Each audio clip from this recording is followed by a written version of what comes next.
आउनुहोस् सबैलाई आउने सजिलो डाइट बनाऊँ। आज चाहिँ म एकदम हेल्दी डाइट बनाउँदैछु। बाक्लो घरमा बनाएको दहीसँग चाहिँ अब चिया सिड हालेँ होइन, 2 स्पुन चिया सिड हालेँ। चिया सिड चाहिँ एकदमै डेन्जर हुन्छ है नभिजाइ खाँदाखेरि, यसले चाहिँ हार्ट हुनसक्छ।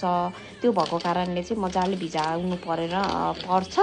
अनि त्यसपछि चाहिँ अब सफोलाको मैले हेल्दी ओट्स हालेँ, यो क्रिमी ओट्स हालेँ मजाले नै हालेँ। यो ओट्सको पनि धेरै मल्टी बेनिफिट्सहरू छ।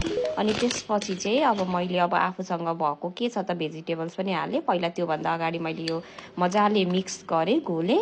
अनि त्यसपछि चाहिँ रह्यो नट्सको पालो। नट्स के छ अब काजु किसमिस के छ हालिदिने। अनि त्यसपछि अब फ्रुट्स आफ्नै घरमा भएको फ्रुट्स पनि हाल्ने। दही बाक्लो भएको कारणले पानी हालेर अब केराको पालो बनाना पनि हालेँ। बनाना हालिसकेपछि अब यस्तो टेक्सचर रहेको थियो है।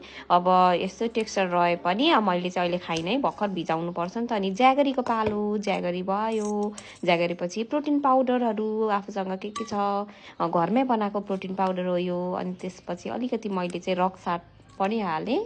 अनि त्यसपछि अब यस्तो रहेको थियो टेक्सचर, हेर्दाखेरि नि यम्मी जस्तो छ होइन। त्यसपछि अब अरू भेजिटेबल्स भनेको फ्रुट्सहरू होइन, स्याउ थियो मसँग, मिन्ट थियो, त्यो हालेँ। अनि 4 घन्टापछि चाहिँ यस्तो रहेको छ खानालाई रेडी। यो गर्मीमा चाहिँ एकदम हेल्दी डाइट होइन, न्युट्रिसियस डाइट हुन्छ। Thanks for watching.